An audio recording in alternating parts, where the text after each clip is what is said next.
পূর্ববাজার স্থিত জামে মসজিদে ঈদগাহ উন্নয়ন কমিটির উদ্যোগে একটি প্রস্তুতি বৈঠক অনুষ্ঠিত হয়। 13 জুন বৃহস্পতিবার বিকেল আনুমানিক 4:30 নাগাদ এই বৈঠকটি অনুষ্ঠিত হয়।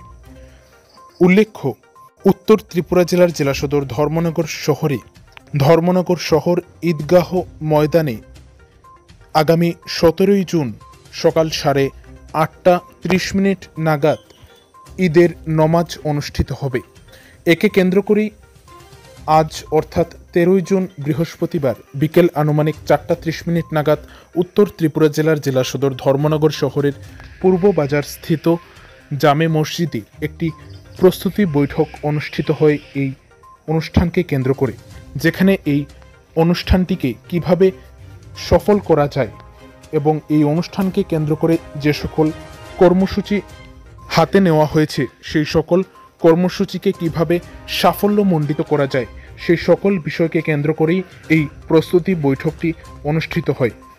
যেখানে এই প্রস্তুতি বৈঠকে উপস্থিত ছিলেন ঈদগাহ উন্নয়ন কমিটির সহ সভাপতি আওয়াজ মিয়া, শহর জামে মসজিদ ও ধর্মনগর ঈদগাহর স্থায়ী ইমাম সৈয়দ হেদায়েত হোসেন, সম্পাদক রেনু মিয়া, সুলেমান আহমেদ, সফর উদ্দিন চৌধুরী, মোকদ্দস আলী, সৈয়দ মাহফুজ আহমেদ, রহিম উদ্দিন, সিরাজ মিয়া সহ অন্যান্যরা।